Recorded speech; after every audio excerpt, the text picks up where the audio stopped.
Eh, bueno, Alejandro, qué bueno que ahí te estamos viendo. Y no, pues sencillamente es que hoy tendremos este conversatorio, pero tenemos varios comités por venir en los próximos días y que van a suceder antes de nuestro consejo de finales de mes. Entonces queríamos compartirles sobre nuestros próximos comités. La semana entrante aquí, gracias al apoyo de Andrés Montoya, tendremos nuestro comité de propiedad. Entonces va a ser una buena momento para hablar del nuevo régimen de propiedad horizontal, ¿no es cierto, Andrés? Del proyecto de ley en curso para el tercer debate en el Senado sobre el régimen de propiedad horizontal.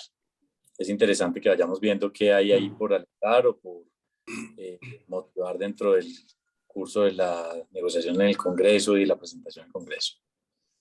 Muchas gracias. Luego de eso, vamos a tener el Comité de Justicia. Este Comité de Justicia es un comité, aquí me llegó un muchacho, espérame, Santi.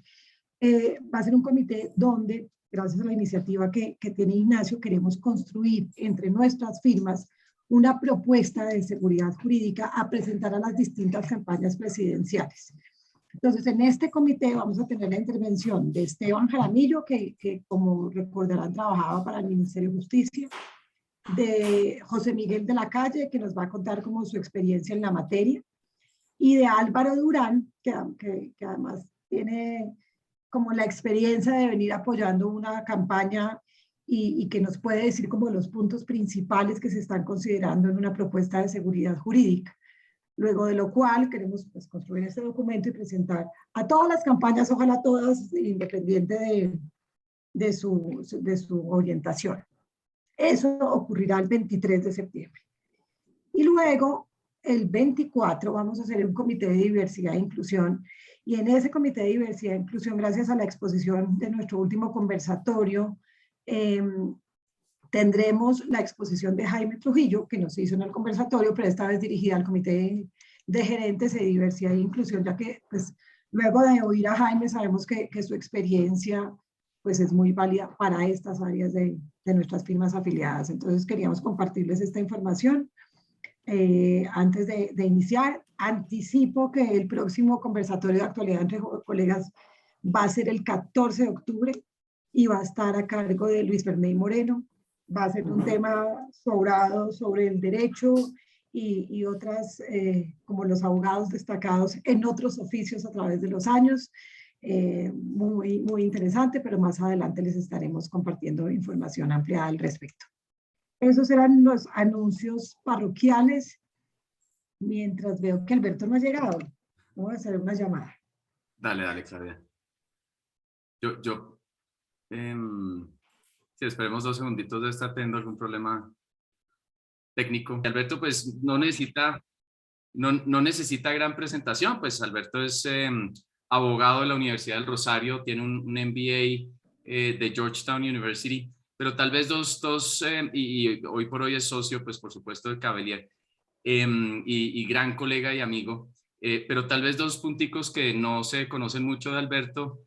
Uno es que tuvo la audacia de cursar 3 semestres de matemáticas puras en la Universidad de los Andes, cosa que me parece realmente admirable e increíble, y exitosamente además cursó los 3 semestres, y además es como se puede notar ahí en el fondo de la pantalla, un gran fotógrafo que admiramos mucho los que nos gusta la fotografía. Entonces, pues una persona con muchísimas inquietudes y nadie más apropiado para compartir con nosotros en este espacio, pues nada menos que matemáticas para abogados, que es pues un tema al que muchos le tenemos auténtico pánico.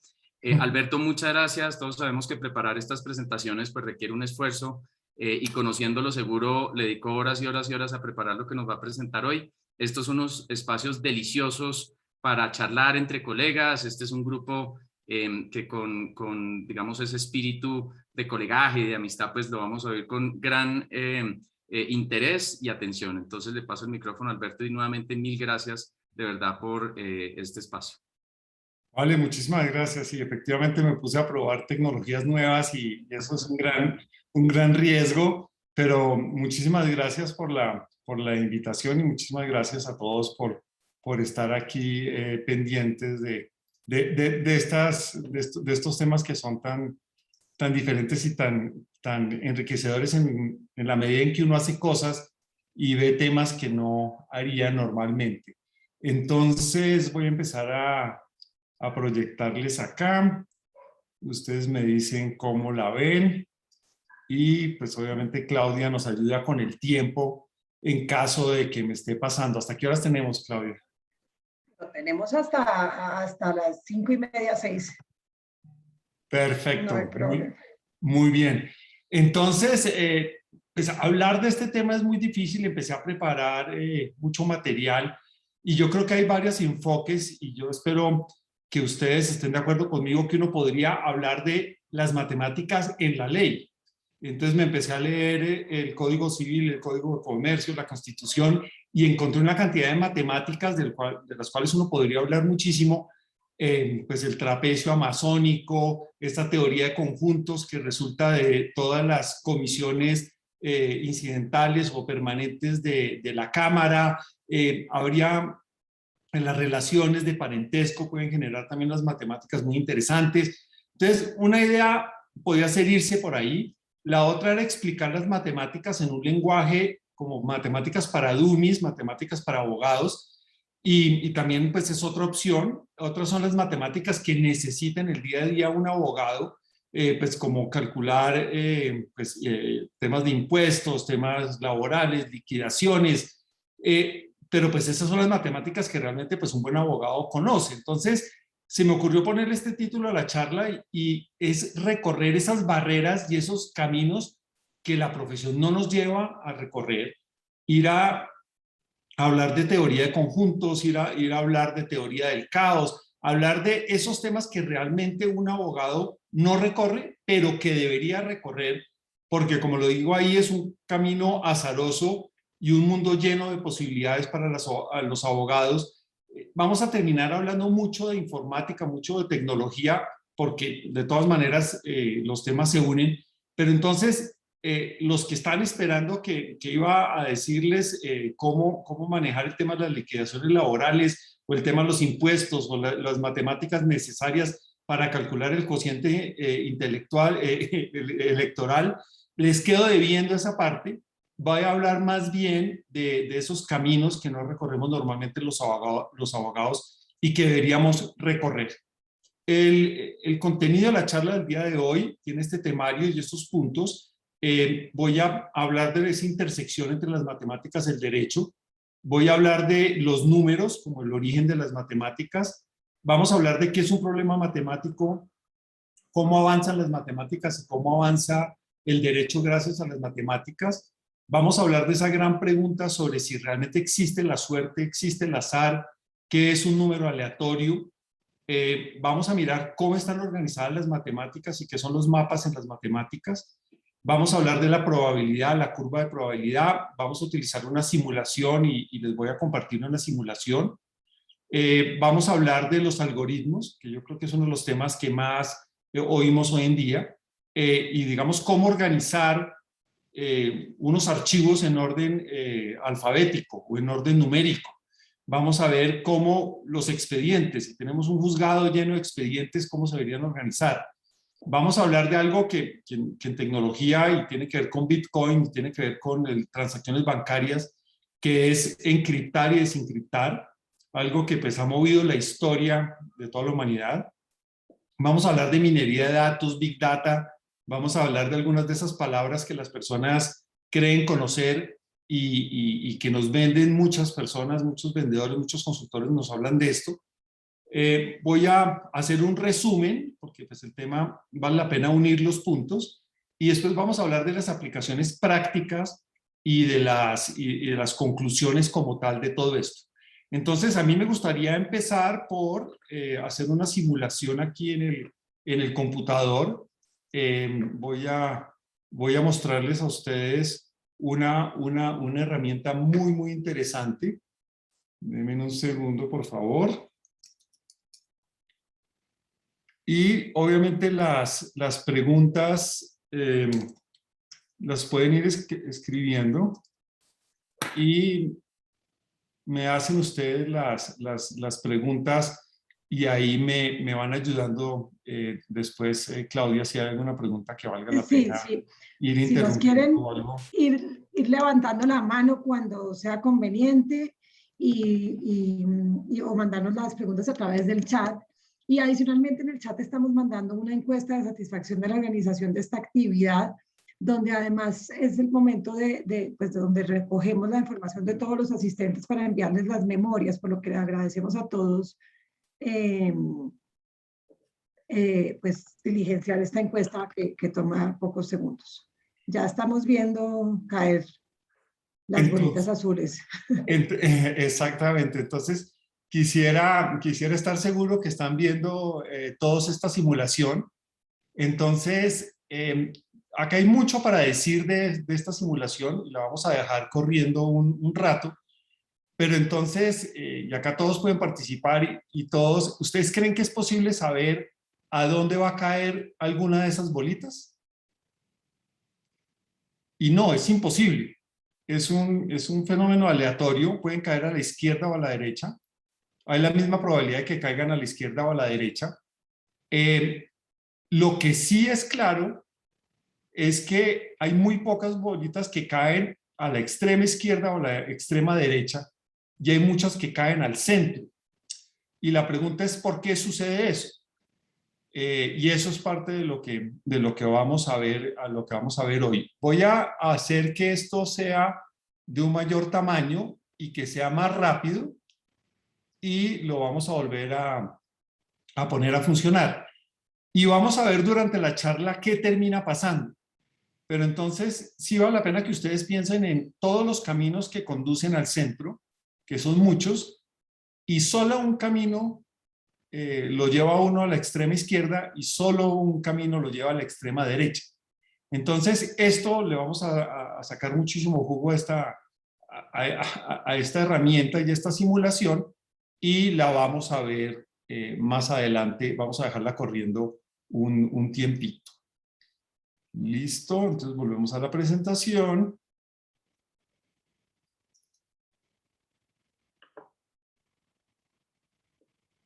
Ahí están cargando las diapositivas. Y volvemos a los temas de la intersección entre las matemáticas y otras ramas. El ajedrez se parece mucho, por ejemplo, al litigio. Muchas de las personas que les gusta el ajedrez, pues les gusta porque es competitivo, porque uno tiene un adversario, y el ajedrez pues realmente cambió muchísimo con los computadores. Llevamos 50 años de una carrera entre el hombre y el computador. Al principio las personas decían que un computador iba a ganar porque el computador tenía la posibilidad de predecir todas las jugadas. Y eso es mentira.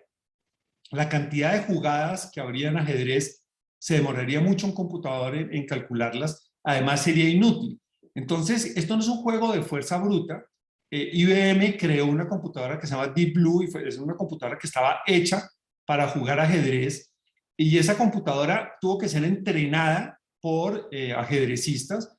Y ustedes saben que terminó ganándole a Kasparov, el gran ajedrecista. Y ustedes saben que inclusive él en algún momento dado pues se retiró porque dijo que la computadora estaba haciendo trampa.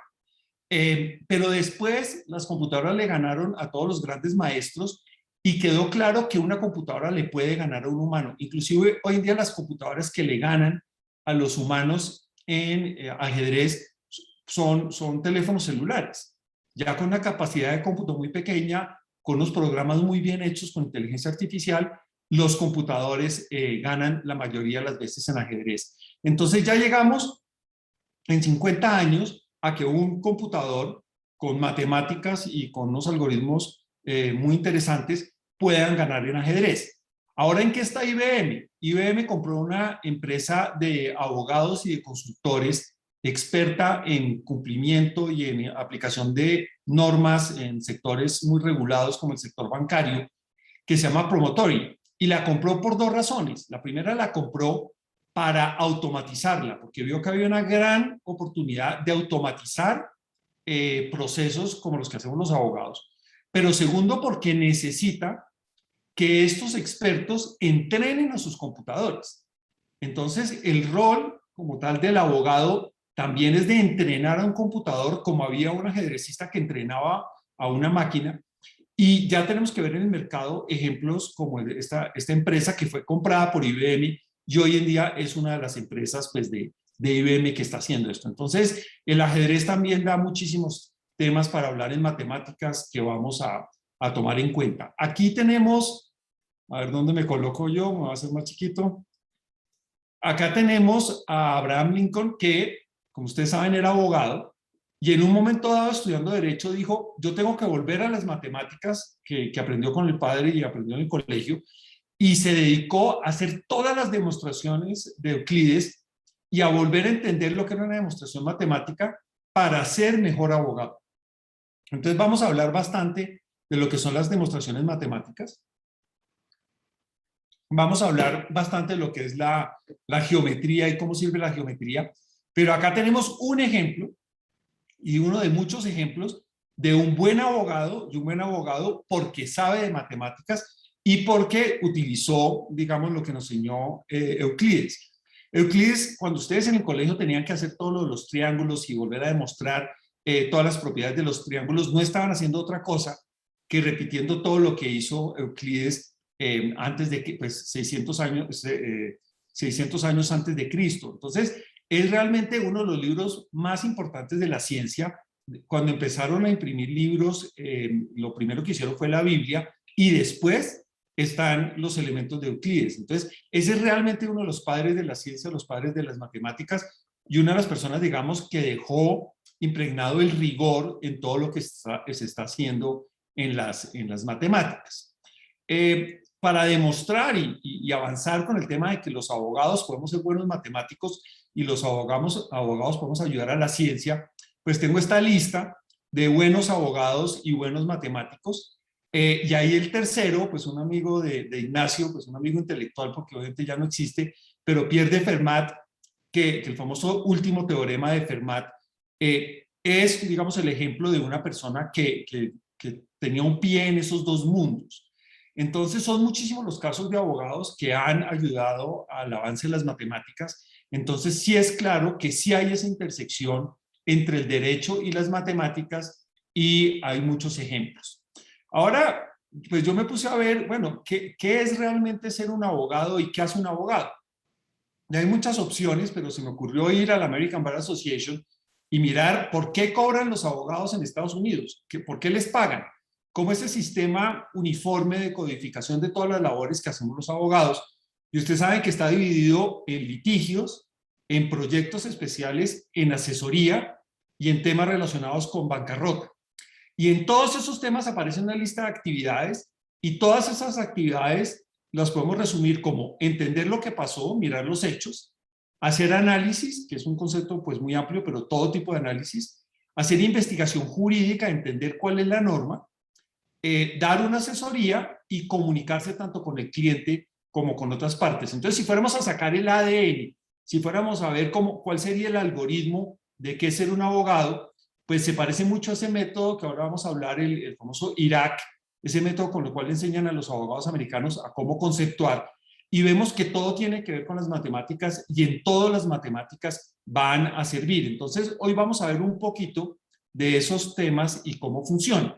Y aquí nos aparece otra vez nuestro amigo Fermat, el abogado, y este libro que es fascinante y muestra cómo esa unión entre un matemático y un abogado matemático realmente revolucionó el mundo de la probabilidad y del análisis del juego.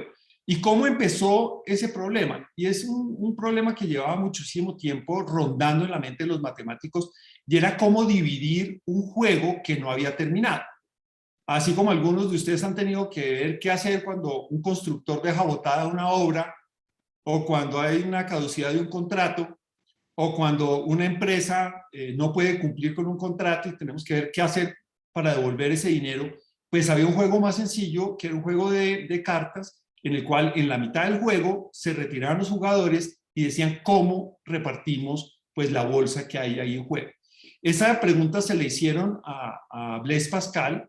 Blaise Pascal era un matemático increíble, fue realmente el inventor de la computadora. Él hizo unas computadoras pues muy sencillas, unas máquinas de calcular, porque su padre trabajaba en la recolección de impuestos y necesitaba hacer cálculos. Entonces, él hizo 50 calculadoras que no pudo vender, tuvo unos problemas de comerciales, pero hizo las primeras calculadoras. Se inventó pues todo el tema de la presión atmosférica y por eso se mide en pascales. Era un matemático, tiene una cosa divina que es un triángulo numérico que se llama el triángulo de Pascal, y él empezó a cartearse y a hablar con el otro matemático famoso que estábamos hablando, que era Fermat, y trataron de resolver y encontraron una solución para jugar con las posibilidades y ese concepto de la ganancia o la pérdida esperada que es tan importante. Entonces, la solución a cómo dividir un juego que está en mitad, un contrato que está en mitad, surge de una correspondencia entre un matemático y un juez,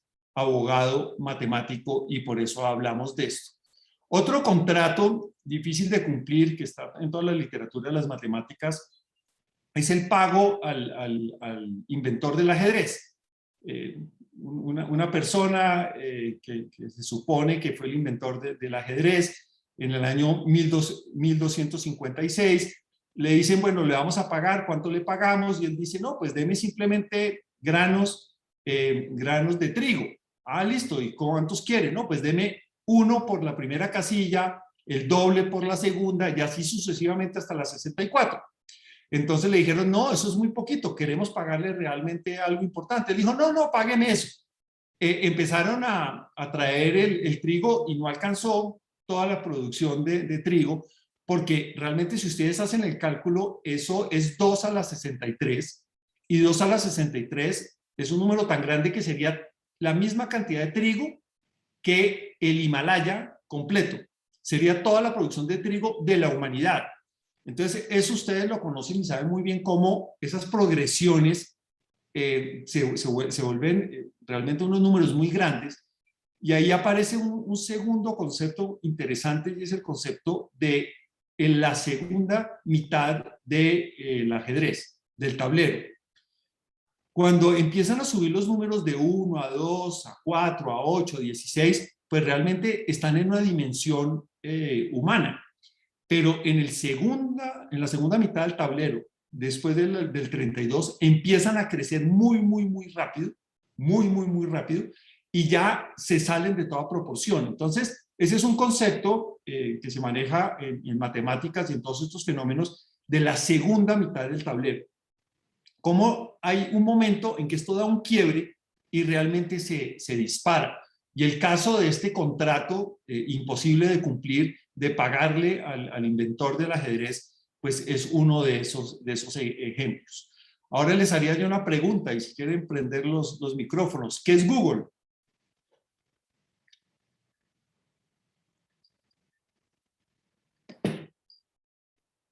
Pues Google es un número.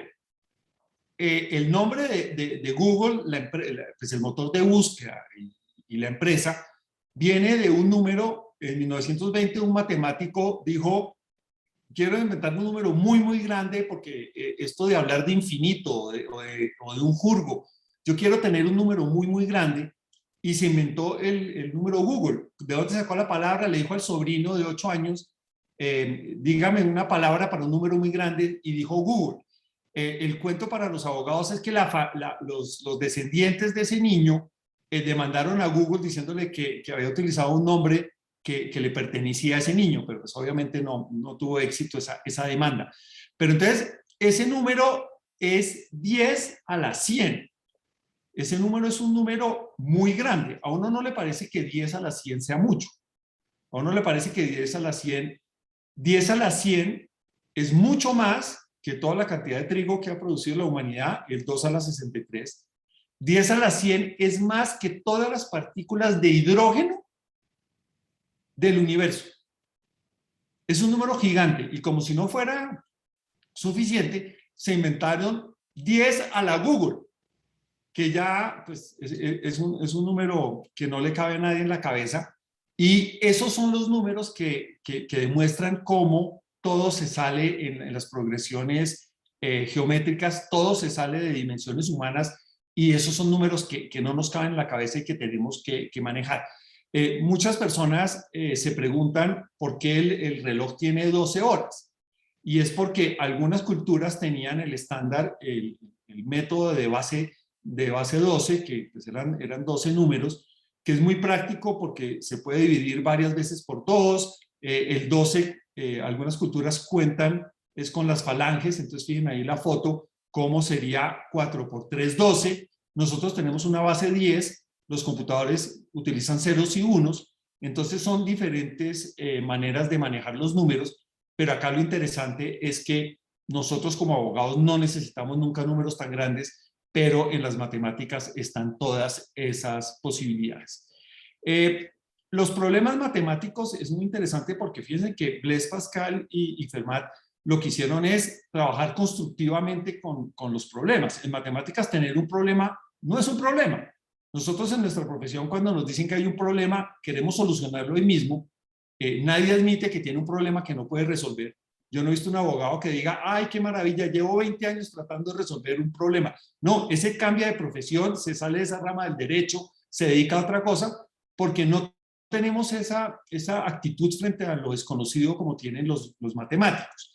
Entonces, ustedes conocen Pitágoras y entienden perfectamente que para las distancias, para las coordenadas, para todo eso se utiliza esta fórmula de la hipotenusa, y así podemos calcular muchísimas cosas. Entonces, alguien se le ocurrió y dijo, bueno, esto funciona para cuadrados, ¿será que funciona para cubos? ¿Será que esta fórmula funciona para algo más? Y eso es ese famoso teorema de Fermat, que no voy a hablar mucho más de eso, porque ya me contaron que hay unos colegas que están interesadísimos en armar una charla sobre este tema, y entonces solamente les quiero decir que Fermat pues dijo que lo había resuelto, pero no lo dejó escrito. Entonces, por no dejarlo escrito, generó un problema de 350 años para resolver. Y volvamos a la fórmula que hablábamos del Irak. No sé si todo el mundo conozca esa fórmula, pero a muchos de los abogados en Estados Unidos y muchos profesores también en Colombia, pues les dicen que organicen sus conceptos con hablar primero del problema, plantear el problema jurídico, después hablar de la ley, de la regla, después aplicar esa regla al problema con los hechos del caso y después pues dar las conclusiones del caso.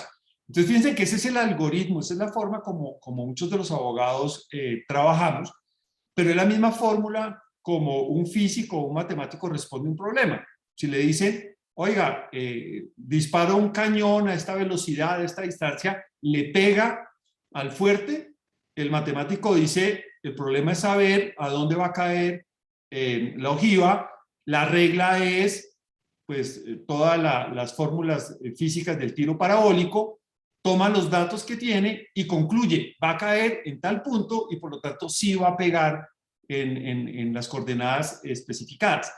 Entonces ahí las matemáticas y el derecho terminan pareciéndose muchísimo. Si después tenemos tiempo podemos jugar con esta simulación que es un programa de computador que le permite a uno jugar con esto y nos lleva a otra conclusión. Fíjense, una cosa tan compleja como disparar un cañón y solamente teniendo la velocidad de salida de la bala, ¿sí? El peso de la bala y el ángulo de inclinación, con eso yo puedo predecir a dónde llegue. Y es otro de los elementos del derecho, y es que nos piden, y a nosotros nos contratan esas para predecir. Y nos preguntan, ¿será que yo puedo registrar esta marca? ¿Será que me van a admitir esta demanda? ¿Será que este derecho es tutelable? ¿No? ¿Será que mi contraparte me va a aceptar esta cláusula? Entonces, parte de nuestro trabajo como abogados es predecir el futuro, predecir lo que va a pasar, entendiendo pues cuáles son las reglas que están ahí. Y en el tema de los modelos y las simulaciones de computador como esta que simula pues un tiro parabólico, es muy importante las variables que están, pero también las variables que no están. Lo mismo con los problemas jurídicos. Lo importante es saber qué variables pesan y qué variables no pesan para nada. Entonces, eso es parte de la solución del problema, es saber cuáles son las variables para tener en cuenta. Y también cómo este modelo, pues uno puede utilizar la velocidad del viento, la rotación de la Tierra. Hay otras variables que afectan, pero afectan muy poquito. Entonces, prácticamente vamos a tener un margen de error porque hay unas variables que no vamos a poder controlar. Otro de los problemas jurídicos más interesantes, pues es este de los famosos puentes de Königsberg. una ciudad alemana, que pues, después fue Prusia y ahora está en Rusia, que tenía unos puentes y había un matemático, una persona curiosa que dijo, oiga, yo he tratado de recorrer esta ciudad pasando por los puentes una sola vez y no he podido. ¿Será que hay una forma de recorrer los puentes y no pasar por un puente sino una sola vez? Y empezó a caminar, y entonces le mandó a sus amigos matemáticos el problema, y los amigos matemáticos dijeron, eso no es un problema de matemáticas, ¿eso qué es? Y empezaron como a preocuparse por el tema, pero más como una curiosidad. Y después Euler lo que hizo fue tomar ese problema y decir, no, esto es un tipo nuevo de geometría. Es una geometría donde no importa la distancia, lo que importa es la posición. Y el problema de los puentes que está aquí a mano izquierda se volvió este gráfico a mano derecha. Y fíjense lo interesante cómo parecería un problema completamente diferente. Pero es simplemente lo importante representar algo de una manera nueva, de una manera más clara, y cómo tenemos que construir un nuevo lenguaje cuando nuestras herramientas no permiten solucionar ese problema. Entonces, lo interesante es que se empezó la teoría de grafos. No son gráficos como los que estamos acostumbrados de ver, digamos, de un electrocardiograma o de una función matemática, sino son los grafos de relaciones. Y acá se inventaron pues, unas reglas en las cuales dicen que si acá tenemos los nodos y los vértices, ¿no? Los puntos son los nodos, y esto tiene unas reglas muy interesantes que permiten tomar muchas decisiones. Por ejemplo, cuando usted le dicen a Waze que quiere ir de Bogotá a Girardot, él lo que hace es pintar una cantidad de nodos, unas líneas, y escoger cuál es el mejor camino. Con estas mismas matemáticas basadas en este problema, Waze decide por qué camino mandarlos a ustedes. Esta es una idea de billones de dólares.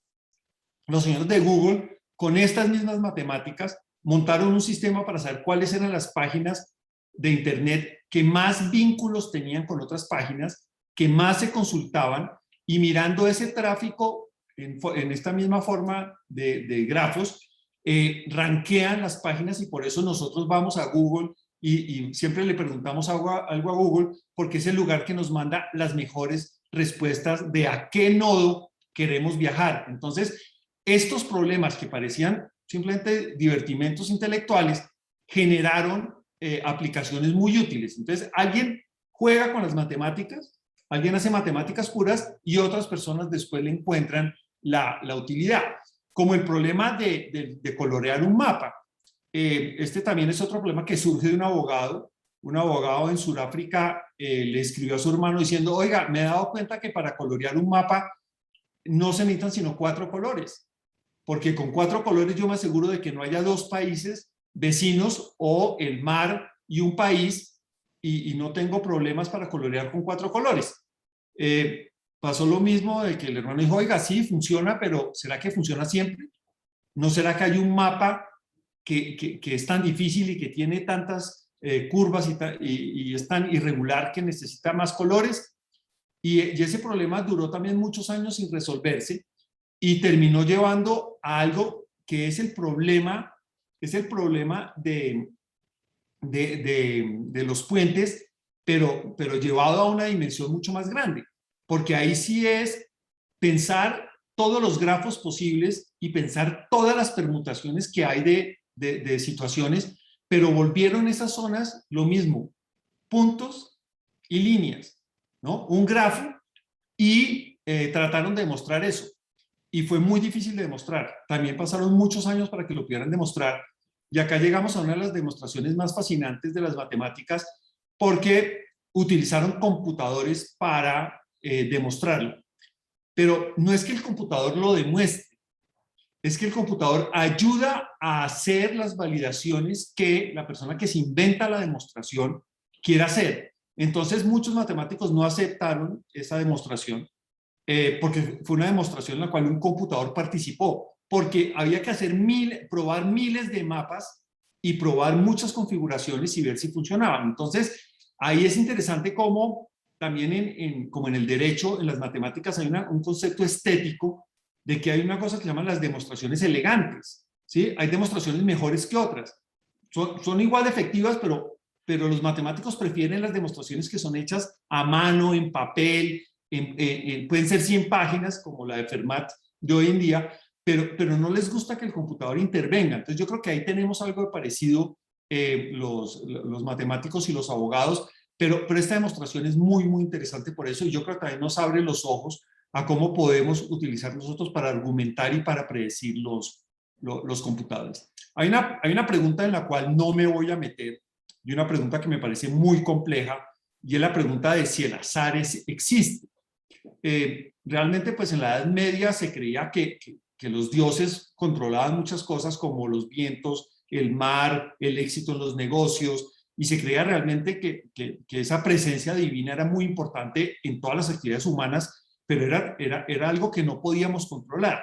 Y después llegó el Renacimiento, la ciencia, y dijeron, no, el problema de qué va a pasar en el futuro es un problema matemático. Todos son partículas en movimiento, el cerebro lo que tiene son átomos, todos son partículas que se mueven. Usted, denos la posición de las partículas, denos la velocidad, denos un computador y calculamos para dónde va el universo. Entonces, fíjense cómo hay esos dos caminos, el camino en que todo se puede predecir, todo se puede saber, y el camino en que no, que hay algo que no conocemos. Hoy en día estamos en un camino muy interesante porque la definición matemática de azar es lo que no tenemos la capacidad de predecir. Cuando nosotros lanzamos una moneda al aire, la verdad lo que no tenemos es una cabeza tan inteligente de poder saber cuántas vueltas se está dando por segundo y dónde va a caer. Pero ese cálculo sería posible hacerlo. Cuando le damos vuelta a una ruleta, lo mismo, podríamos ver la energía y calcular. Entonces realmente el azar es lo que no tenemos la capacidad intelectual, ya sea mental o que no tenemos un modelo para explicarlo. Por eso temas que eran completamente de azar, como por ejemplo el clima, hoy en día las predicciones de clima son muy buenas y se está cerrando esa incertidumbre. Pero claro, aparece todo el tema de la física cuántica y aparecen unas partículas que no sabemos dónde están, y ahí otra vez la ciencia empieza a decir, oiga, tenemos un problema porque si hay unas partículas que están en un lado y están en el otro y no sabemos qué hacer. Entonces, estábamos en una época en que creíamos que podíamos controlarlo todo y aparecen esas partículas cuánticas que tienen sorprendidos a los científicos. Y tenemos pues una moneda que lanzamos al aire y todo el mundo cree que es 50-50, pero no, solamente una moneda teórica, porque ya hay estudios de que la moneda de un quarter, cuando se lanza, cae 50.64 veces más de un lado que del otro. Y las monedas colombianas también. Entonces, realmente, el azar no existe. O el número aleatorio, como tal, es muy difícil de conseguir. Tan es así que hay una empresa que vende números aleatorios. Cuando uno le pide un número aleatorio a un computador, el computador no tiene adentro una ruleta, una forma de sacar números aleatorios. El computador lo que tiene es una serie de números que le va dando a uno. Entonces los juegos por computador o las loterías por computador pues tienen un problema de lo que realmente es un número aleatorio. Por eso venden, y ustedes pueden ir a random.org, que es una asociación que vende números aleatorios para el que necesite números aleatorios. Entonces no es tan fácil generar algo aleatorio y pues eso es parte, digamos, de una discusión filosófica muy interesante sobre el planeta. Y nos lleva a el tema de la teoría del caos. La teoría del caos, pues, la verdad la pintan como el efecto mariposa y dicen que el aleteo de una mariposa en el Amazonas es capaz de crear un tornado o una tormenta en Japón. Eso realmente es un titular muy bonito para la prensa, pero la teoría del caos lo que sí dice es que así sean sistemas dinámicos, de esos sistemas que la ciencia cree que controla, hay condiciones de inicio que con una pequeña variación, con una muy pequeña variación, generan resultados muy diferentes, como los que tienen que ver con el clima. Entonces son muy difíciles de predecir y parecerían aleatorios, ¿sí? Porque son muy difíciles de predecir. Entonces, si las matemáticas todavía tienen una frontera muy interesante, no vamos a poder predecir todo por posibilidades de cómputo, pero también por temas conceptuales, y tenemos todo el tema de la física cuántica y tenemos todo el tema de la teoría del caos, que pone como la mitad entre esos dos extremos de si realmente existe el azar, la suerte o no existe. Y para nosotros en la teoría de la responsabilidad jurídica y cosas por el estilo, pues esto termina siendo muy importante porque al final del día hay cosas que se sabían que iban a pasar, nada más que las personas no tuvieron la capacidad intelectual de entenderlas o no tenían las herramientas. Y acá pues es muy interesante ver cómo nuestro legislador todavía en temas societarios y en temas electorales quiere que recurramos a veces a la moneda o al azar. Entonces yo me pregunto cómo haría una persona para un tema de junta directiva, si utilizaría la moneda o entendería que la moneda no es realmente justa entre dos participantes, entonces iría a comprar números aleatorios. Entonces, ¿cómo hacemos realmente para que la suerte intervenga en estos procesos, como desde un partido de fútbol hasta un problema de un empate electoral o en un tema societario, en el cual nos dicen que tenemos que recurrir a la suerte para que funcione? Y acá, entonces, volviendo a los temas jurídicos y a lo que nos interesa, todo lo que hacemos nosotros, pues que es posible de modelarlo y de entenderlo, pues tiene dos tipos de componentes. Uno que es el estocástico, el que tiene que ver con el azar, y el otro el que tiene que ver con el conocimiento del fenómeno, con las reglas, y que es predecible, es determinístico.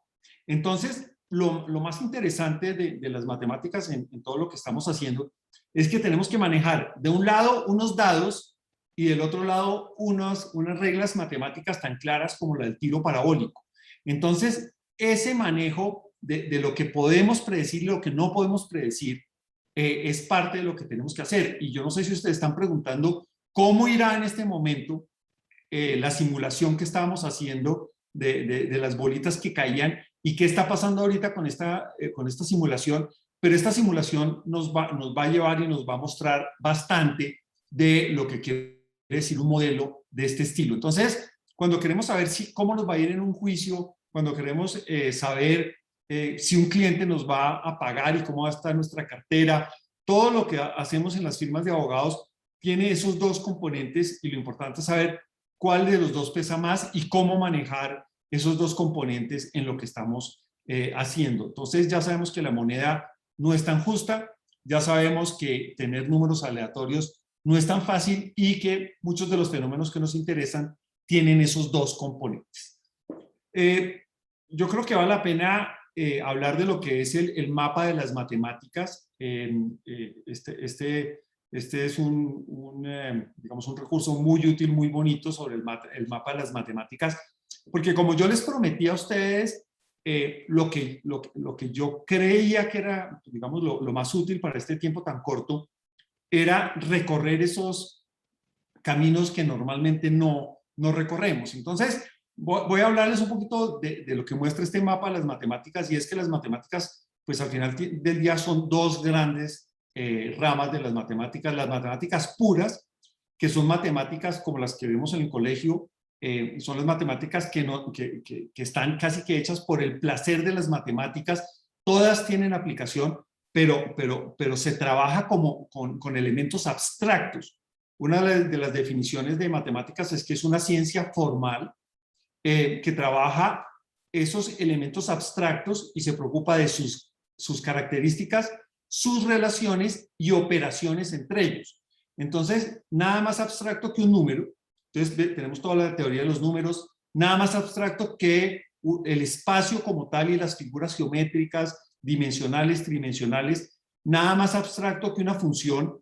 Esas matemáticas, que son las matemáticas por el placer de las matemáticas, terminan siendo utilizadas en la otra rama, que son las matemáticas aplicadas. Entonces, casi que todas las ciencias tienen su parte de las matemáticas y aparecen ahí unas interesantes como la criptografía, las ciencias de la computación, las matemáticas para las finanzas y todo eso. Entonces, con esta charla hemos ido muy rápido por cuestiones de tiempo. Empezamos con teoría de conjuntos y cómo era la intersección entre el derecho y las matemáticas. La teoría de conjuntos es lo más poderoso que hay en matemáticas.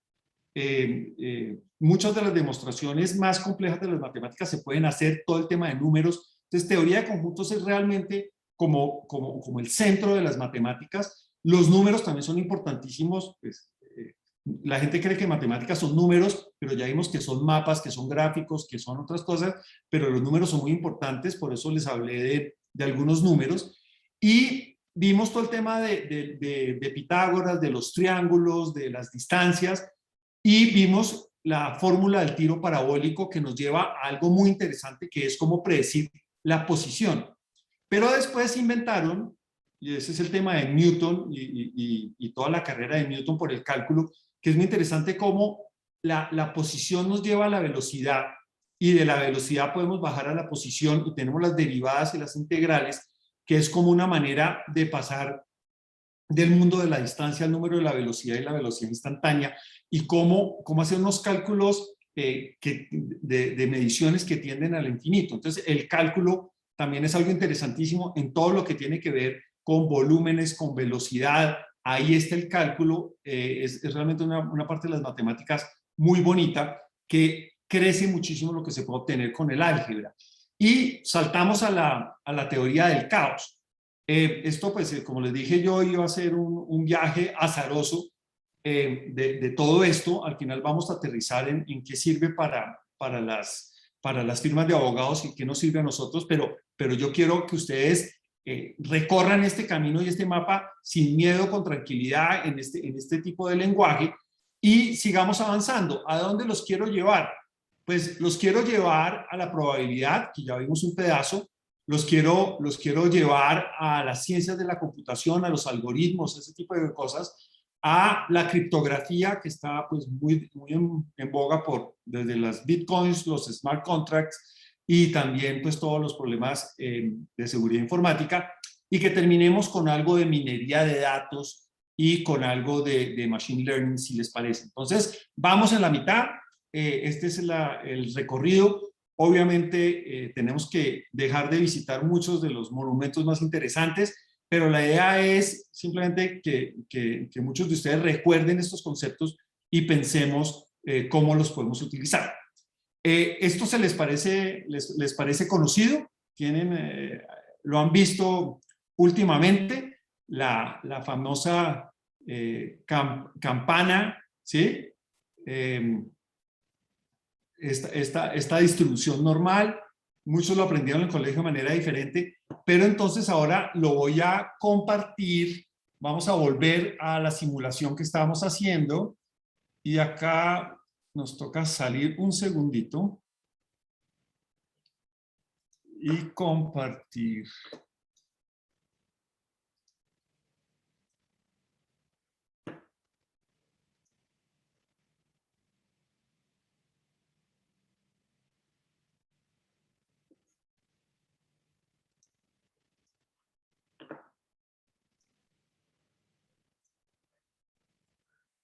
¿Ahí le están viendo? Todavía no, pero ya vemos que lo cargaste. Listo. Listo. Bueno, entonces... 1706, la más alta. ¿Qué? 1706 es la torre más alta. Sí, entonces miren lo interesante. Esto es realmente útil, y yo quisiera que reflexionáramos mucho sobre esto, y lo que yo quisiera que les quedara de la charla de hoy es esto, no existe una herramienta matemática, es completamente aleatorio la forma como una de estas bolitas llega a la izquierda o a la derecha en cada uno de los punticos anaranjados. Entonces, si ustedes le preguntan a un matemático a dónde va a caer una bolita, él no sabe, ni tiene cómo saber, ¿sí? Pero el matemático sí sabe que después de 8.780, ¿vieron arriba cuántas han caído? La forma que tienen esas bolitas va a ser una distribución normal. Esa es la ley de los grandes números. Esa es la gracia de la probabilidad, que nos dice, mire, yo no sé a dónde va a caer cada bolita, pero si usted me bota 8.000 bolitas, yo sé que va a tener este comportamiento. Y eso lo vamos a ver en la naturaleza. La altura de nosotros los seres humanos es así. ¿Y por qué hay personas tan altas y tan bajitas? Porque se comporta así. Porque a nivel de células hubo izquierda, derecha, pero a una persona le tocó izquierda, y por eso es tan alta. Por eso hay gente mucho más inteligente, el cociente intelectual también se comporta así. La cartera de sus clientes posiblemente se comporte así, la mayoría pagan el día que toca, algunos poquitos pagan antes y muchos pagan después. Entonces siempre hay una distribución para esos grandes números y es una herramienta muy útil a nivel matemático. Esto es una distribución pues, binomial porque es en dos, pero obviamente hay otros fenómenos y podríamos hacer que esta campana se moviera para la izquierda o para la derecha. Entonces, cuando a un abogado le dicen que tiene que predecir algo, muchas veces el abogado piensa que tiene que decir sí o no, ganar o perder. Acá yo quiero que aprendamos a utilizar una predicción más amplia acá tenemos 16 posiciones, entonces puede ser, podemos ganar, pero por poquito, podemos ganar muy bien, podemos perder, pero realmente que sea fácil pagar, podemos perder en primera instancia, pero después podemos ganar. Entonces fíjense que siempre estamos hablando de escenarios y podemos decir, mire, hay muchos caminos que nos llevan a la victoria, como acá al centro, pero hay unos caminos que nos pueden llevar a resultados no esperados y siempre están los outliers y siempre están esas posibilidades que nadie ha pensado porque creemos que por ser teóricas, pero poco probables no van a suceder y pueden suceder como por ejemplo una pandemia de más de un año. Entonces, vamos a volver a la presentación, pero el sistema con este modo de presentar con mi carita ahí nos vuelve a mandar a la primera diapositiva porque hasta ahora ese es un sistema que está en beta. Entonces, vamos a volver a donde estábamos. Entonces, estábamos en el mapa de las matemáticas. Les decía que íbamos a ver un poquito más de probabilidad y ahí tenemos esa curva. Interesante ver pues esa concepción del Código Civil con el tema del embarazo, ¿sí? Cómo para el Código Civil es tan importante, ¿sí? Los 180 días. Y veamos un poquito qué dice la ciencia. Obviamente no encontré estadísticas colombianas, debe haber, pero fue más fácil encontrar las de Suecia. Y acá vemos, ¿sí? Que el promedio está despuesito de los 280 días, pero que también se comporta igualito a la simulación que ustedes acaban de ver. Y también nos damos cuenta que la probabilidad de 180 días, según esto, es cero. ¿Sí? Es cero. Existe una pequeña probabilidad a partir de 255 días. Entonces, acá es como en derecho las cosas tienen que ser definitivas, un número, pero la naturaleza da oportunidades, ¿sí? para que existan valores extremos con una probabilidad muy pequeña y los promedios engañan mucho, porque dependiendo de cómo sea la distribución, el promedio dice algo o no dice algo. Entonces, la invitación acá es que cuando vayamos a estudiar cualquier fenómeno con matemáticas, no simplemente saquemos el promedio, sino miremos cómo es esta distribución, cómo se comportan esos valores y veamos qué tipo de curva es. Porque acá tengo unos ejemplos de otras curvas. En matemáticas no solamente existe la distribución normal, es la que uno aprende, pero existen otro tipo de distribuciones como la chi cuadrado, que fíjense que está pues, volcada más hacia la izquierda. Tenemos una que es la uniforme. Hay cosas que siempre van a ser igual, ¿sí? Hay cosas que siempre van a ser igual, ¿sí? Entonces ahí hay modelos que siempre van a tener lo mismo. Si nosotros hiciéramos una simulación y le quitamos todos los punticos anaranjados donde rebotan las bolitas, todas las bolas van a caer al centro. Entonces esa tendría una distribución como la segunda que vimos ahí. Entonces hay diferentes tipos de distribución dependiendo del fenómeno.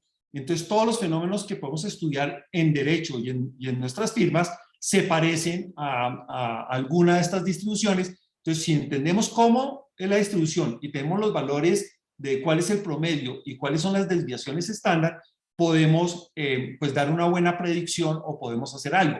La productividad de los abogados, el éxito de muchas de nuestras gestiones muchos de esos, digamos, modelos van a tener una distribución normal y podemos trabajar con esa distribución normal. Entonces, pasemos a los algoritmos. Los algoritmos, desde Euclides, existen algoritmos. Los algoritmos no se tienen que hacer por computador, pero pues hoy en día los algoritmos que nos interesan son algoritmos que se hacen en computador. Entonces, podemos ver muchísimos algoritmos. A mí me parece que hay unos interesantes. El algoritmo que permite comprimir archivos. Fíjense lo interesante cómo ustedes escriben su libro de derecho procesal y dicen, este es un libro único, lo graban en Word y hay un programa que coge ese libro y lo vuelve la mitad o lo vuelve 100 veces menos. Entonces, ¿cómo la información es capaz de comprimirse? Eso realmente es un concepto muy interesante. Hay algoritmos para ordenar cosas y vamos a ver algoritmos para ordenar cosas y son algoritmos muy interesantes, muy sencillos. Yo me dice, pero ¿qué problema tiene organizar algo en orden alfabético o por valores? Eso es muy importante para toda la computación y son algoritmos muy complejos. Entonces vamos a hablar un poquito de los algoritmos y vamos a empezar con este primer algoritmo, que es el de organizar unos libros por orden alfabético, o organizar, no sé, unos niños por estatura, o organizar las facturas de su empresa de la mayor a la menor. Ese es un problema que no es sencillo.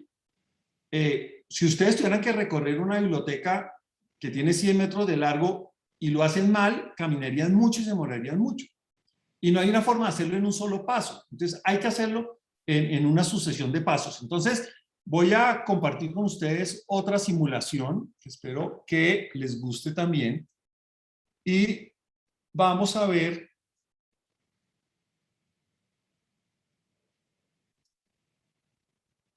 varios algoritmos acá.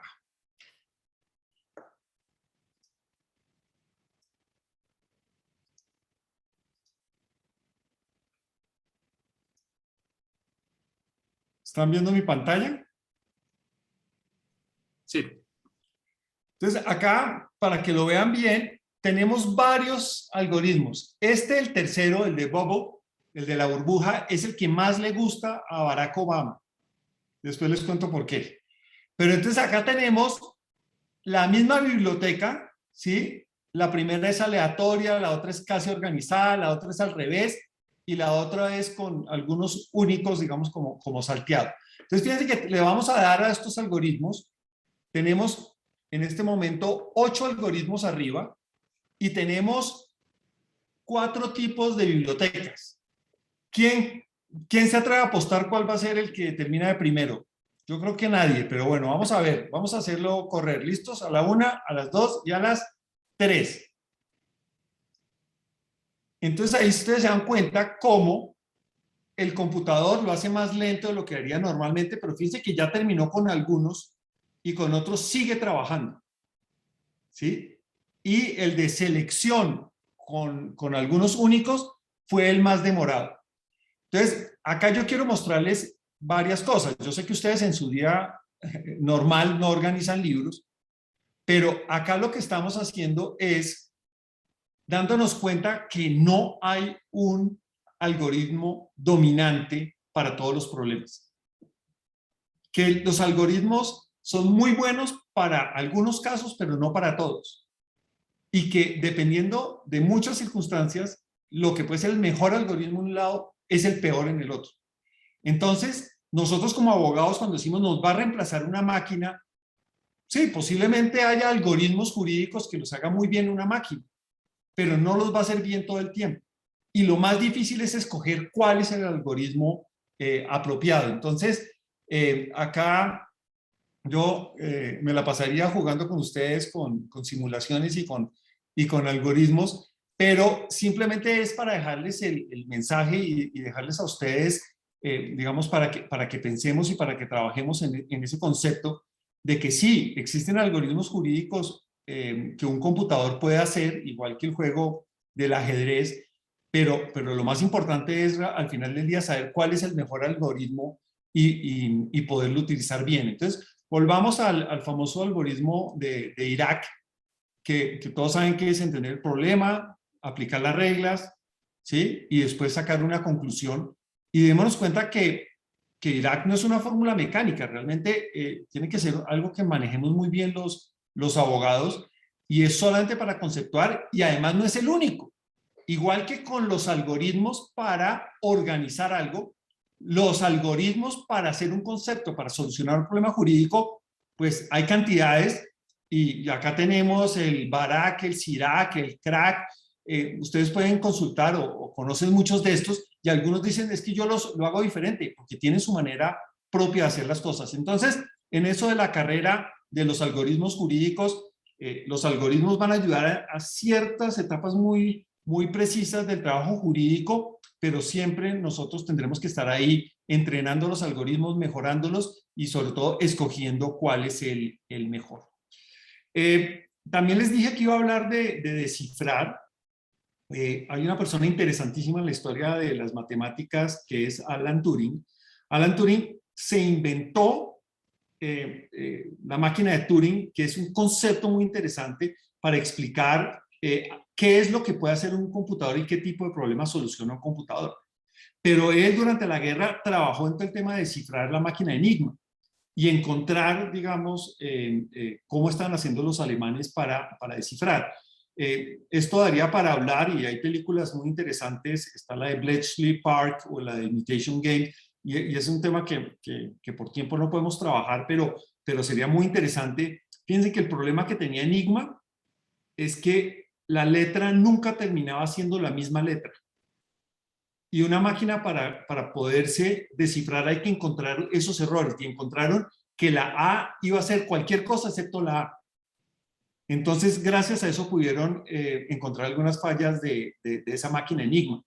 Entonces, ese es un tema interesante, pero yo creo que nos interesa a nosotros más por los temas, digamos, de negocio. Y también, pues, como en la historia, pues utilizaron diferentes tipos de técnicas de encriptar. La más conocida, que se llama César, porque era utilizada, pues, por los romanos, era simétrica, quiere decir que las dos personas tenían que tener la clave, y era muy simple, cambiaba posiciones el alfabeto. Entonces usted conocía un alfabeto, movía 3, 4 posiciones y así descifraba el mensaje. Hay otras que son asimétricas, que son fascinantes, que son las que ustedes cuando dicen, ¿cómo es que me estoy comunicando yo de manera cifrada? Ustedes nos han preguntado cómo se comunican de manera cifrada con el banco si no han tenido claves. Algunos tienen un token y listo. Entonces, en ese caso, pues pasó una clave, pero no siempre se utiliza el token.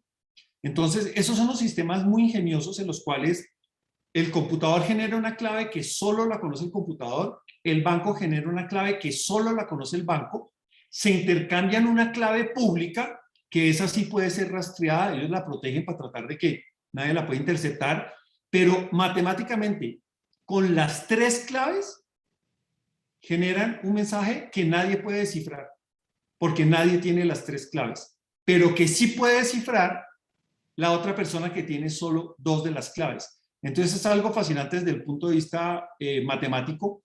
El primer estándar que hubo de estas claves, que se llama DES, funcionó muy bien 16 años, y a los 16 años fueron capaces de romper el código, y los hackers ya sabían cómo desencriptarlo.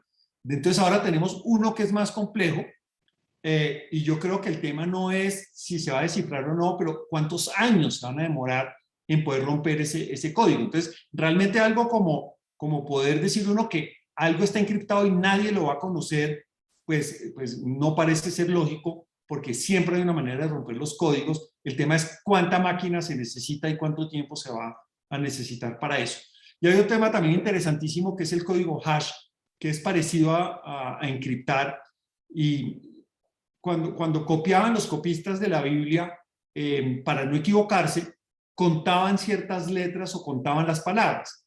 Lo mismo que puede hacer uno. Si usted le mandan un contrato a una contraparte en Word y desconfían si le metió la mano, pues podrían decir, pues cuento cuántas palabras tiene, y mientras tenga las mismas palabras, pues la probabilidad de que hubiera hecho algo es menor. Y es más fácil que tener que compararlo letra por letra, entonces hoy en día lo hace un computador, pero contar el número de palabras. Pero pues existe un método más inteligente y es un algoritmo que convierte cualquier documento en una cadena de 50 caracteres. Y si alguien le cambia una palabra, 20 palabras o un punto, esas 50 caracteres cambian drásticamente.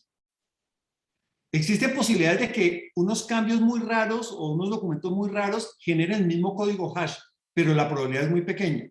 Entonces, ese código hash sirve para saber si los mensajes han sido alterados. Es una forma parecida a encriptar, pero entonces es matemáticamente convertir un archivo en 50 caracteres y así podemos saber si no lo cambiaron.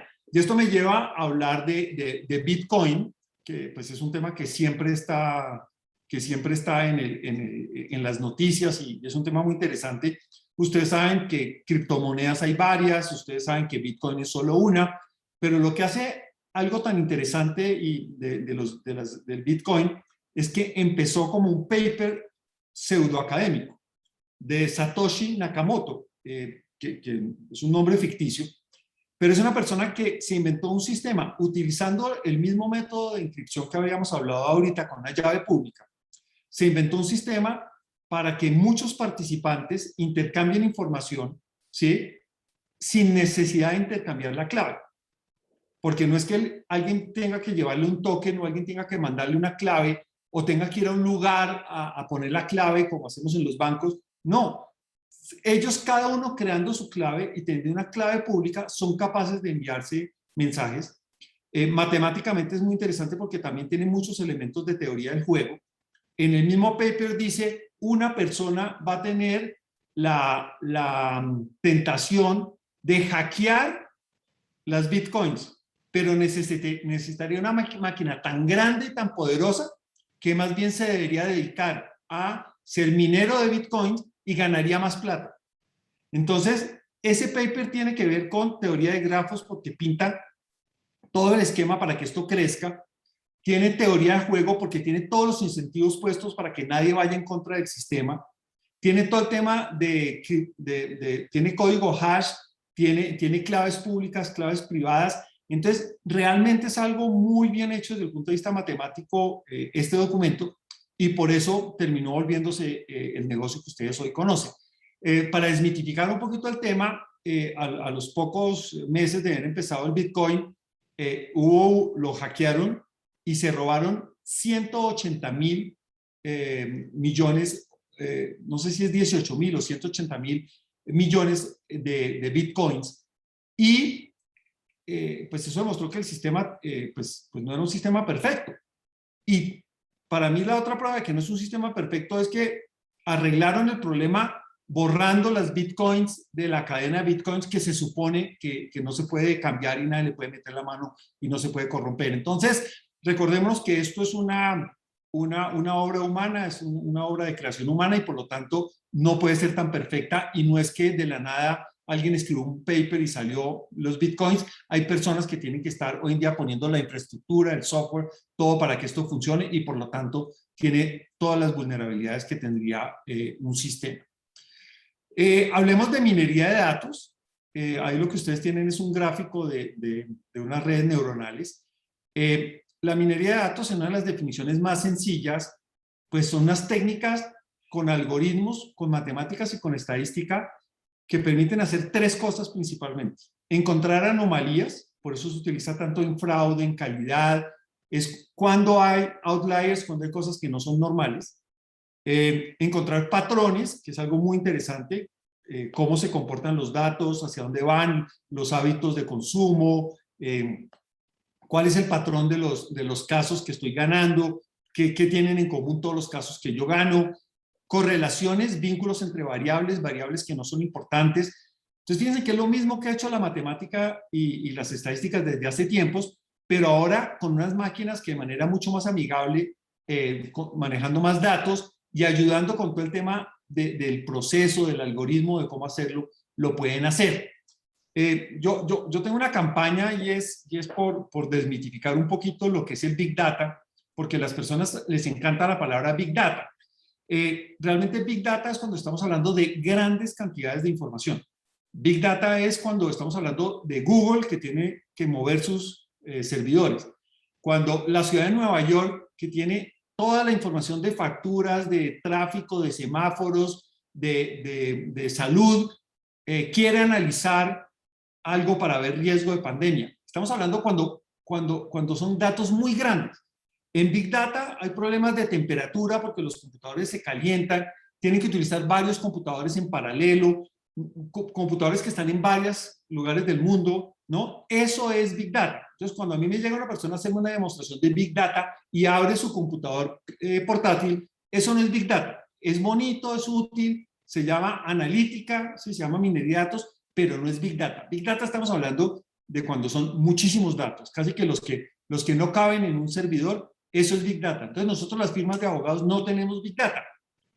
Es más, hay gente que dice que no tenemos data. No, tenemos data muy desorganizada, pero el tema no es Big Data. Entonces, ¿de qué estamos hablando? Y esta diapositiva me parece que es muy interesante. Pues estamos hablando de un gran tema que no es nuevo, que se llama la ciencia de los datos. Y es cómo se guardan los datos, cómo se recolectan, cómo se cuidan, para qué se utilizan. Y tiene un paralelo en nuestro trabajo jurídico, que es el tema de la ciencia de los datos. Después de la ciencia de los datos, el paralelo jurídico es el gobierno de los datos. El gobierno de los datos para nosotros es muy importante y ahí es donde los abogados podemos ayudar muchísimo. Nos lleva después al segundo nivel, que es el análisis de los datos. Y uno puede analizar datos a ojo. Uno puede analizar datos como lo hacemos los abogados leyendo. ¿Sí? No tienen que ser datos estructurados, pueden ser datos como una ley, como un contrato, como un registro civil. Y después sí viene analítica de datos, que esa sí se hecha por computador, utilizando las técnicas estadísticas. Y ahí ya después tenemos como un subconjunto, que es la minería de datos. Entonces, el Big Data está al lado, el Big Data es hacer lo mismo, pero no se preocupen, ustedes no tienen que hacer Big Data, ustedes lo que tienen que hacer es minería de datos, y la manera de empezar, pues obviamente es empezando por la ciencia de los datos. Al lado está la inteligencia artificial, el aprendizaje de máquina, el machine learning, que ya son unas técnicas que lo que hacen es que, como cuando miramos los diferentes algoritmos para organizar una biblioteca, ya empieza a aprender cómo hacerlo mejor cada vez y va escogiendo el mejor algoritmo, pone a comparar dos algoritmos y los pone a hacer el trabajo mejor. Eso es un poquito el mapa. Entonces quería que hiciéramos ese recorrido por la minería. Quería que habláramos de un caso muy conocido, que es el caso que también es mítico, que es el caso de Target, el almacén en Estados Unidos, que dijo: yo quiero venderle a las embarazadas. Entonces contrató a unos expertos en analítica para saber cuándo sus clientes están embarazadas. Entonces el experto en analítica le dijo: pero pues dígame usted qué datos tiene. Y le dijo: mire, pues muy fácil, yo tengo el dato de qué compran y cuánto gastan en eso. Y a su vez yo sé casos conocidos de embarazadas, porque después vienen a comprar la ropa, porque después vienen a comprar el coche, porque inclusive registran a sus niños, porque tenemos eventos, por muchas razones. Entonces yo del pasado tengo qué compraron y tengo quiénes están embarazados. Entonces los matemáticos hicieron algo muy fácil. Miraron qué productos compraban esas mujeres que sabían que habían estado embarazadas, utilizaron la máquina del tiempo de la historia, series de tiempo, y aparecieron que había muchos productos sin aroma y cierto tipo de vitaminas, lo cual pues todos los que sabemos de un embarazo, pues obviamente no directamente sino indirectamente, y las que saben de los embarazos directamente saben por qué. Entonces fíjense lo interesante, mirando los productos que compran, el momento en que los compran, son capaces de predecir algo tan interesante como el embarazo. Entonces montaron un sistema en el cual, utilizando la información del pasado, empezaron a predecir los embarazos. ¿Cómo se puede hacer eso? Entonces les voy a mostrar tres técnicas de minería de datos. La una es el clúster. Fíjense lo importante de el clúster: agrupa y busca agrupamientos naturales, por ejemplo, de productos. Entonces el clúster puede generar grupos de productos. Nosotros en derecho podemos generar clúster de clientes. Entonces este tiene dos ejes, podemos ver los clientes que venden mucho, las grandes empresas de Colombia, todas las empresas de Colombia organizadas, y podemos ver cuánto facturan con nosotros. Y podemos generar unos clústeres de grandes empresas que son grandes facturadores y medianos que son medianos y los pequeños que son grandes facturadores. Podemos hacer esos análisis para mercadeo o para este tema. También, digamos, podemos utilizar estos mecanismos para predecir el éxito de un proceso.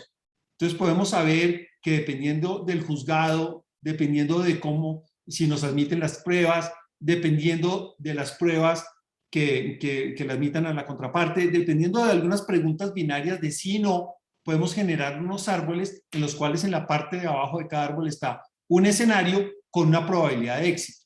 Eso es lo que hace la minería de datos. O esto que es fascinante, que son las redes neuronales que imitan lo que es una neurona, que son redes neuronales artificiales, imitan lo que es una neurona y tratan de enseñarle cómo se comporta. Esto es lo que utiliza, por ejemplo, Spotify para ver qué música nos recomienda. Una de las herramientas que vamos a ver hoy, ya estamos terminando, una de las herramientas más interesantes digamos que la estadística pone a disposición de nosotros es lo que se llama una matriz de confusión. Imaginémonos que ustedes dan un concepto y el concepto, la pregunta es, ¿tengo derecho a pensión o no? Si ustedes dicen que sí y la realidad dice que sí, eso es correcto. Si ustedes dicen que no y la realidad dice que no, eso es correcto. Pero ahí tenemos lo que se llaman los falsos positivos y los errores tipo 1 y los errores tipo 2. Entonces, es muy importante, y esto es una herramienta útil para evaluar abogados, para evaluar cualquier persona, es poder mirar con el tiempo si lo que han conceptuado tiene que ver con la realidad o no. Y eso lo hacen los modelos estadísticos, hacen ese tipo de proyecciones. Entonces, esto es lo que se llama una matriz de confusión. Muy interesante lo que yo les había hablado de la capacidad de comprimir información. Fíjense que acá tenemos dos imágenes. ¿Cuál creen de estas dos que es más fácil de comprimir? ¿La de la izquierda o la de la derecha? Los puntos blancos y negros, como era la televisión a las 3 de la tarde antes, cuando no había televisión por cable, o la de estos ceros. Fíjense lo interesante, la de la izquierda es imposible de comprimir. Porque como no tiene patrones, como no sabemos qué hay, si yo le corto algo, le quito tamaño, pierdo información. En cambio, la otra, donde yo diga que son 15 ceros, con la frase 15 ceros, estoy comprimiendo lo que está ahí. Es más, puedo decirlo más largo, es un cero gris, un cero negro, y estoy comprimiendo la información. Entonces, ahora que estamos tan interesados en que existan sentencias cortas, en que los conceptos jurídicos sean cortos, en que los contratos sean más fáciles, en que los reglamentos sean más fáciles, pues es interesante que las matemáticas nos dice que cuando las cosas están organizadas y hay patrones, se pueden comprimir. Y que cuando son completamente aleatorias, y ahí volvemos al tema del ruido y lo que es aleatorio, es imposible de comprimir. Un software es capaz de comprimir un archivo de video hasta en un porcentaje, pues una razón de 1 a 1000. Entonces, siempre hay posibilidades de hacerlo. Ustedes han visto estos acertijos en los cuales el ojo, dicen que el 75% de las letras sobran, porque uno por contexto, por posición, las puede encontrar. Entonces, las matemáticas, como lo hemos recorrido, nos permiten demostrar, argumentar, y el parecido más interesante que podemos buscar entre las matemáticas y lo que estamos haciendo es cómo argumentar y cómo demostrar de diferentes formas. La manera de cómo conceptuar Irak, el método Irak, las fórmulas matemáticas se parecen mucho. Las relaciones jurídicas que nosotros intervenimos siempre en contratos, en reglamentos, tienen su parecido con los mapas y con los grafos. Todos los trámites, los procesos, el litigio, se parece al ajedrez, se parece a los algoritmos.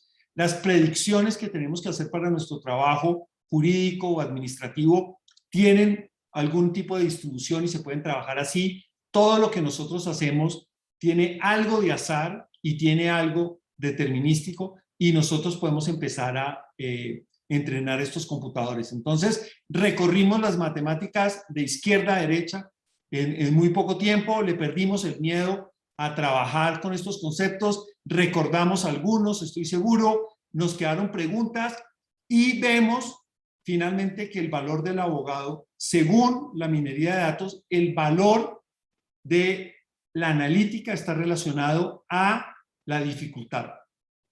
Es una función perfectamente, una correlación muy alta entre valor y dificultad. Y los niveles de analítica empiezan en descriptivo, decir qué pasó, diagnóstico, ¿sí? ¿Qué va a pasar? Predictivo, ¿qué va a pasar? ¿Sí? Y el último es el de dar realmente una receta, una solución, que es el de mayor dificultad y mayor valor. Entonces, en esa carrera de las matemáticas o la máquina frente al abogado, tenemos que irnos cada vez a generar mayor valor, a ser más únicos, más difíciles de replicar, porque nos están pisando los talones en los primeros niveles. Finalmente, para seguir trabajando, pues empezar a trabajar en esto, queda uno en deuda con ustedes, porque sería mucho lo que debería hablar y haber explicado, pero está todo el tema del paralelo entre los métodos de demostración matemático y la argumentación jurídica. Está todo el tema de la teoría del juego, pero desde el punto de vista de cooperación, porque es que no solamente para pelear, es para cooperar. Minería de texto, súper interesante, los smart contracts y el trabajo pues, que hemos hecho en matemáticas en la Constitución y en el Código Civil, pues es importante mirarlo. Herramientas que queden de hoy, distribución normal, IRAC, cómo seleccionar los algoritmos, las relaciones y los grafos, esa matriz de confusión de los falsos positivos y los temas de la analítica descriptiva, diagnóstica, predictiva y prescriptiva terminan siendo muy, muy, muy importantes. Para pensar muchísimos temas, el tema de que el valor del abogado es realmente su capacidad de análisis y ese tema, el tema de que sí hay que hacer Big Data, pero empezar por el gobierno de los datos y la ciencia de los datos. Ese concepto de que las firmas de abogados al final del día son relaciones internas y externas. Una firma de abogados vale y lo útil que puede ser una firma de abogados es por la cantidad de conexiones que tiene, y por eso una firma grande, bien organizada, con buena comunicación, es realmente como unas neuronas explotando y trabajando mucho más que la suma de sus partes. El tema de cómo siempre está el azar en todo lo que hacemos, y el tema de la comunicación, de las piezas de comunicación, de cómo empezar a solucionar los problemas del derecho, redactando con un buen lenguaje, con una buena organización, utilizando patrones, no siendo caótico en la manera de escribir, y ahí tenemos mucho para copiar de las matemáticas. El futuro, y me queda 1 minuto o 2 minutos, el futuro es que ya hay una computadora cuántica. Las primeras máquinas decíamos que eran mecánicas, las primeras calculadoras, después utilizaron los electrones y por eso los unos y los ceros, pero ahora ya estamos utilizando ese misterio de las partículas cuánticas que pueden estar en un lugar y en otro lugar al mismo tiempo, que no son ni unos ni ceros, sino son los dos al mismo tiempo. Eso genera una velocidad de computación muy grande, y ya no es un tema teórico. Esto es una fotografía de un computador cuántico de IBM. El nivel de los computadores cuánticos se miden por Qs, y ya estamos en un computador cuántico de 50 Qs. Dicen que cuando lleguemos a 160 Qs, el computador cuántico va a ser capaz de replicar y entender moléculas, y va a poder hacer transformaciones a nivel de moléculas. Entonces, estamos en una carrera en que estos computadores cuánticos, que hasta ahora son experimentales, tienen que funcionar a unos niveles de frío impresionante, porque tiene que haber superconductividad. Esos computadores cuánticos, ¿sí?, ya van a ser capaces de descifrar los algoritmos de criptografía que hoy nos tienen seguros. Entonces, por ejemplo, se dice que China ya está guardando comunicaciones que capta del espectro electromagnético y de todas partes, porque China ya quiere empezar a utilizar computadores cuánticos para poder descifrar muchos de esos mensajes. Acá ya el problema del ajedrez quedó resuelto con un teléfono, el problema del abogado, vamos a competir es contra esa máquina.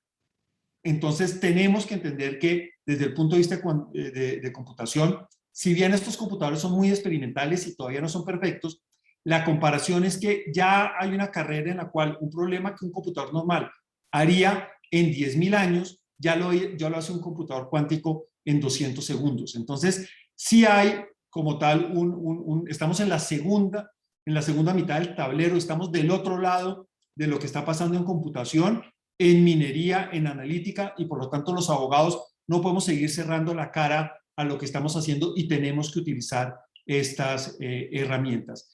Ese es el futuro. Yo no les doy 1000 gracias por haberme oído hoy, por haber compartido estos temas conmigo. Les doy un Google de gracias y quedo pendiente para seguir la conversación con ustedes. Muchas gracias. Alberto, 1.000.000 de gracias. Qué presentación tan interesante y tan llena de ideas y tan llena de información y como lo presentía yo, se nota pues una cantidad de trabajo enorme. De verdad que 1.000.000 de gracias. Yo afortunadamente no lancé ninguna respuesta a la pregunta de qué quiere decir Google porque hubiera hecho un enorme. Yo creo que hay algunas preguntas. Veo manos levantadas. Claudia, si me ayudas, por favor, adelante. Sí, muchas gracias y de verdad, gracias por ese enfoque tan práctico y agradable que le has dado a esta maravillosa charla. Le doy la palabra a Carlos Hernán Godoy. Adelante. Gracias, Claudia. ¿Me escuchan? Perfecto. Bueno, estos de esos días en que uno no sabe si darle las gracias a Alberto o pedirle perdón. Pues gracias por la cantidad de reflexiones tan importantes y perdón por la cantidad de temas que uno no alcanza a entender. Pero hay algo maravilloso en el conversatorio de hoy, es que nos reafirma, primero, que no podemos seguir diciendo que como somos abogados, hay temas que para nosotros están vedados, lo cual no quiere decir que nos volvamos matemáticos, pero sí que entendamos que las firmas de abogados cada vez necesitamos incorporar en nuestros equipos las fortalezas de estas otras ciencias. Yo puedo dar el testimonio de lo que ha aportado la ingeniería en nuestra firma, por ejemplo. O yo escuchaba a Alberto algunos de los ejemplos que ponía y yo veía reflejado mucho cuando pusimos a los ingenieros a ayudarnos a pensar en cómo administrar mejor la información de los litigios, no solo para nosotros y nuestros controles, sino para conocimiento de los clientes. Entonces, simplemente quiero decir que maravilloso no pretendo decir que voy a estudiar matemáticas, pero no me queda la menor duda de que todo lo que hagamos por incorporarlas en nuestros esquemas de trabajo para hacerlos más eficientes nos hará diferentes y mejores. Gracias, Alberto. Gracias, esa era la idea, muy bien.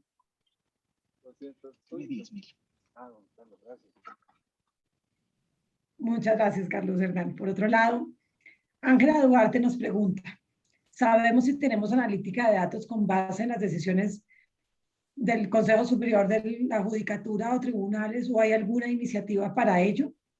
De la Corte Suprema de Justicia, perdón. Perdón. No, mi error. Gracias. Pues yo he oído de muchos proyectos y de trabajos de universidad, pero nunca me han compartido esos proyectos. Y lo que nos falta es el tema de lo que hablaba yo de la ciencia de los datos y de organizar los datos bien, porque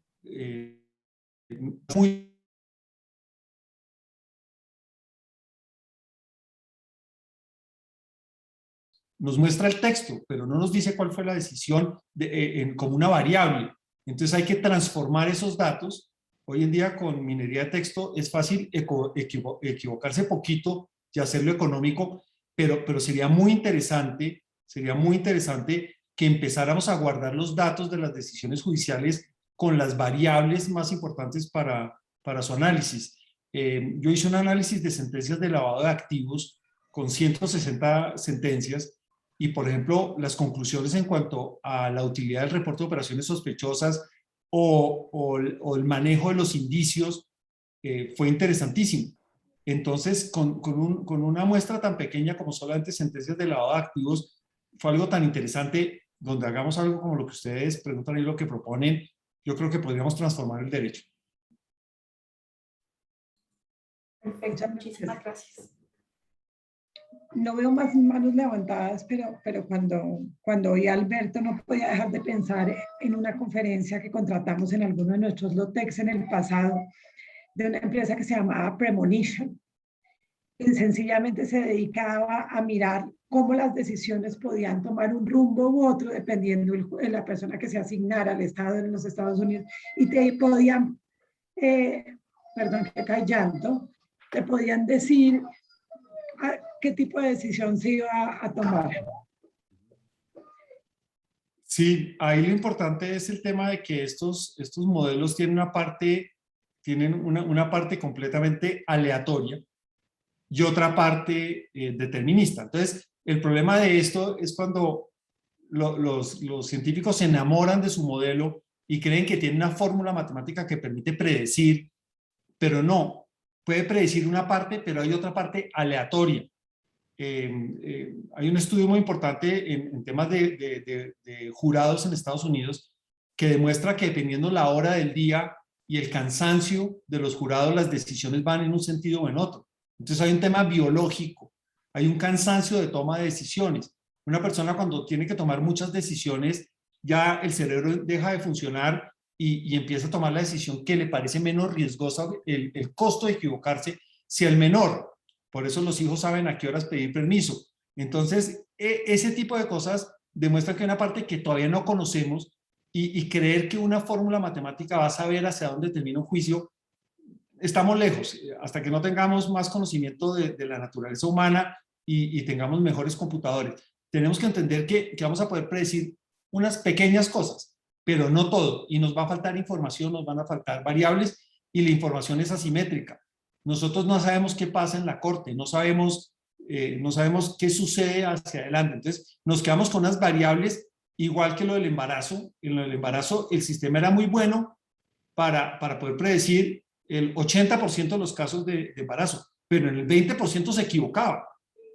¿Sí? Entonces, lo mismo, en las decisiones judiciales, un modelo no va a ser capaz de predecir, excepto que sean casos muy fáciles como un ejecutivo, cosas por el estilo, pero los casos complejos no va a saber, y el tema también es que a veces va a decir sí y se va a equivocar. Entonces, tenemos que ser muy cuidadosos con eso y sobre todo tener mucho cuidado con esa cantidad de falsos profetas que venden Big Data y que venden analítica y que dicen que el abogado se va a quedar sin trabajo si no les compran el software el día de mañana. Creo que podemos ir con más calma y no tenemos que dar pasos desesperados. Podemos ir con tranquilidad que todavía vamos a tener trabajo a final del año. Yo aprovecharía, Alberto, ahí para hacer un pequeño comentario y la verdad, digamos, yo creo que bastante simple, pero oyendo toda esta presentación de matemáticas para abogados, pues no deja uno de sorprenderse de algo muy importante que está en las matemáticas y que creo que todos debemos tener presente para nuestro ejercicio profesional, que es el rigor. Es que cuando uno ve de dónde viene esto, de la época en la que, digamos, se ha formado todo este sistema y han florecido las matemáticas, la verdad es que llevado al mundo del derecho lo hace uno reflexionar sobre la importancia del rigor en todo lo que uno hace, quizás evitando el caos cuando redactamos contratos o cuando hacemos nuestros propios análisis. Digamos que el tener siempre presente, y como uno de los además temas importantes de la Cámara, que es que mejoremos la competencia de los abogados y de todos los equipos de las firmas,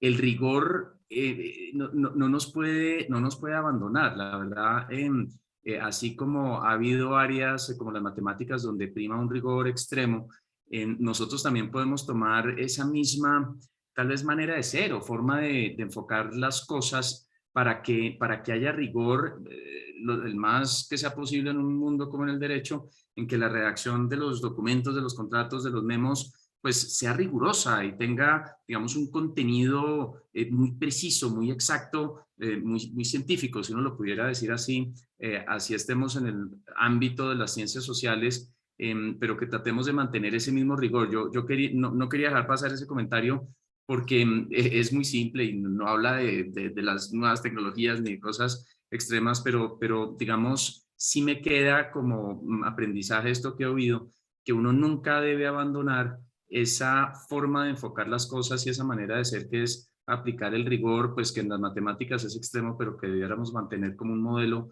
a seguir en ser rigurosos, ser muy precisos, digamos, aún en nuestra profesión. No quería ahí dejar de mencionar algo muy simple, pero que me quedó a mí como enseñanza de todo esto.